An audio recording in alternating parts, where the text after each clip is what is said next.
For the past 4 years, I have had the privilege and opportunity of being a remote social worker. I graduated with my MSW early on in the pandemic in May 2020, thankfully found a job and started that job in June 2020. And for the past 4 years, y'all have seen me gallivant and work and solo travel in places like Panama and Guatemala and throughout the US, Colombia, and many, many more days of work time and PTO time in between. However, in honor of my 4-year anniversary of being a remote social worker, I decided to ask y'all some questions from my remote social work newsletter community about what y'all wanted to know about being a remote social worker now that I am 4 years into being a remote social worker. So I compiled all those questions onto my handy dandy iPad, and I'm gonna go through them to give you any insight, tips, tricks, and advice about being a remote social worker. However, if you want to know how to become one, I have a more in-depth video that I did a few years ago that I will link in the description box below, as well as a remote work page and a remote social work jobs dashboard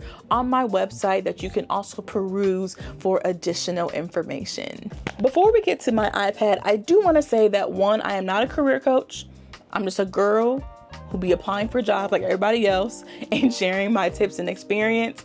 2, I will not be sharing my salary online. I get this question quite a bit, more via email, and I just don't feel comfortable out of safety as well as where I work. Now, I will say people have found me on LinkedIn, which if you have, you're one dedicated social worker, so I kind of like you. I won't be sharing that information in this video or any other future videos. So with that said, I divide your question into 5 categories. The first one is finding a remote social work job. The second one is all about licensing. The third one is utilizing your resources and networking. 4th is life after higher education. And the 5th one is about traveling as a social worker. We're gonna begin with finding a remote social work job. The first question I received was, when looking for a remote social work position, did you have more success with cold applying to jobs or networking within your professional or personal circles? So in my case, it was a pretty unique position. 1, it was a pandemic, and so I felt like all of the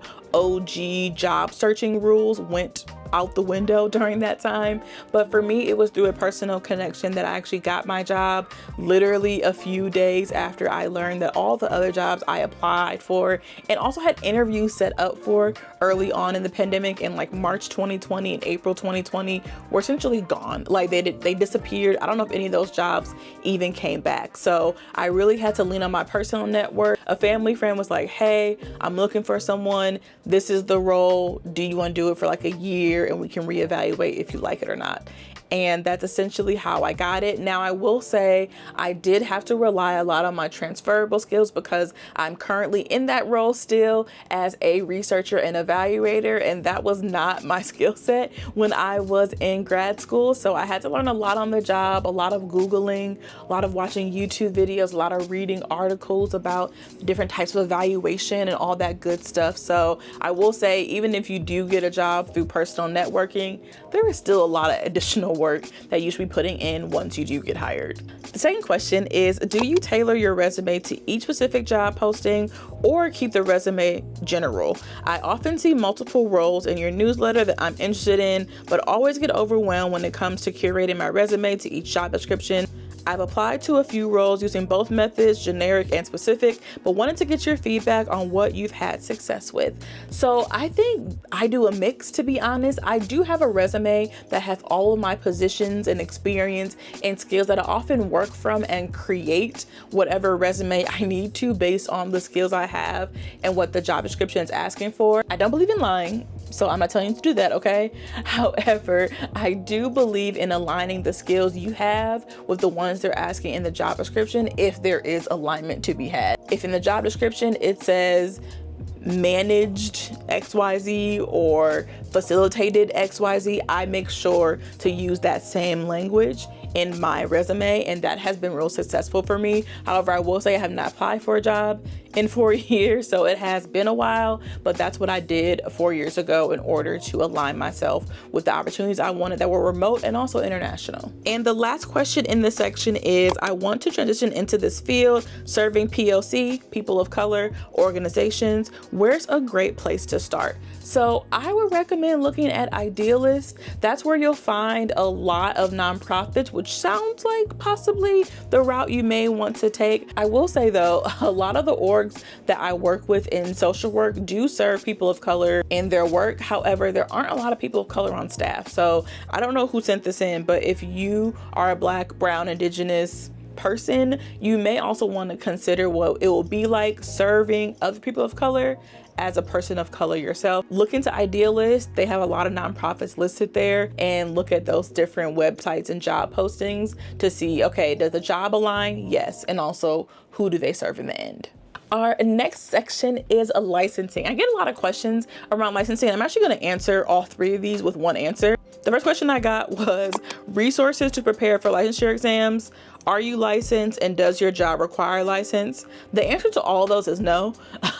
No. I do not have a license. I think I talked about this in my first video, maybe also in the non-traditional social work video that I did, but definitely in the how to become a remote social worker, that a lot of remote social work jobs do not require you to have a license because they are very broad. They're very much macro, very much meso jobs, and a lot of those don't require us to need a license nor even ask for it on a resume. I think if you're doing more therapy, direct service, that kind of work, you'll definitely need to look into licensing. But a lot of remote social work roles, and I will say there are remote therapy roles, but you still need a license for those.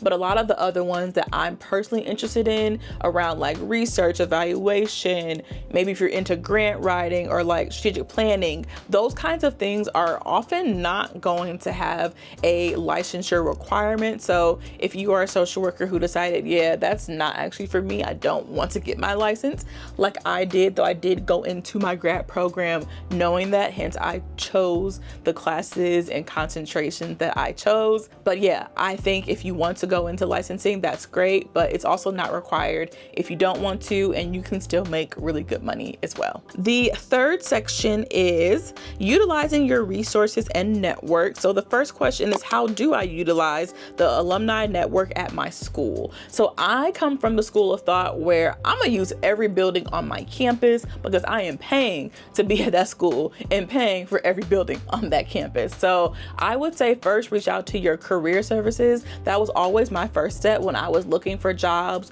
or networking opportunities when I was in both undergrad and grad school. Even though I didn't study social work for undergrad, I studied psychology and Spanish. However, I used the same skills in order to navigate networking and finding jobs and opportunities that aligned with me. So if you want to tap into the alumni network, you may have an alumni office on your campus like I did, or you may want to talk to other professors to see how they could help you out. Maybe your advisor, or even talking to career services, I think is probably your best bet in order to figure out who's an alum, who's not. And if they ever have like lunch and learns or alumni events on your campus, I actually learned a lot about macro social work going to lunch and learns. That's when I first learned that you can be a consultant. I had no idea what a consultant was, and now I've been an evaluation consultant for the past 4 years. So I learned a lot, and you never know who you're gonna meet. And generally speaking, they do bring back people at those events that are alumni. So if you see cool events on campus, also attend those. Look up the people who are going to be there. I'm real good at researching, baby. I will Google anything and everything to figure out what I need to know. You really have to make it your own. You can't really rely on them to come to you because you don't have a lot of time, and they're also managing a lot of other students. So definitely own that part of your experience, because I had to do a lot of work to meet folks, and I think it does come in handy down the line. The second question under that section was the cost of continuous education courses and where to find free ones. So I have not done a lot of continuous education courses. Thankfully at my job, we do a lot of learning on the job. So I get a lot of knowledge from my team and also them recommending books or resources as well. However, I will say you may want to look into like Skillshare, Coursera, or even I think I've seen people get LinkedIn certifications to do their continuous education and learning, and also learned a lot from YouTube. So if you look up a certain skill you want to learn, I guarantee that you can find someone talking about it on here. I have learned so much about research and evaluation just by Googling research and evaluation or different topics within that field. All right, the next section is life after higher education. And the main question I got for this one was, what is the emotional impact of the career fields? And I think for me, this is a very interesting question to have because I felt the emotional impact of being a social worker when I was in grad school. I found it very exhausting that Black people and Blackness was often theorized in my classes. You're reading about stuff like redlining that affected me as someone who grew up in Milwaukee, Wisconsin, and racism and segregation, all that kind of stuff that still is around. So I would say in the beginning, it was already a bit emotionally exhausting, but I will also say that now it's a bit different. I think for me, the emotional impact has really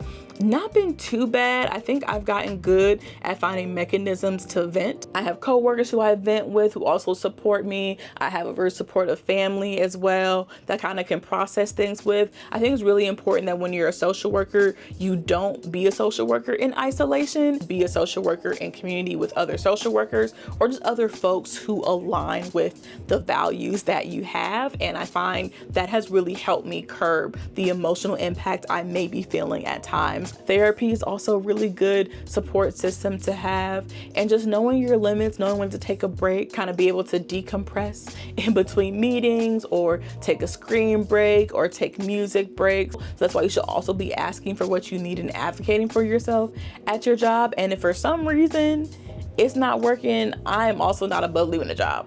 So, and I do also think the emotional impact varies based on what sector of social work you're in. I think because I work more macro, meso, and in the research and evaluation field, I don't have the one-on-one direct service experience that a lot of other social workers have, which I do think can be a bit more draining, a bit more exhausting. So I will say the emotional impact also depends on what field you're in. And the last part is about traveling as a social worker. I want to reiterate that I am not a traveling social worker. I'm a remote social worker who uses her job to travel. So I am not a traveling case manager or social worker. There is a Facebook group for that. And if I can find it, I will put it somewhere in the video or link it in the description box below. But if you want to know more about that, you can look there. So the question I got was, do I have any tips on how to get unstuck if you don't have an LCSW, but you want to work remotely and travel? So I would say you don't need an LCSW if you don't have to.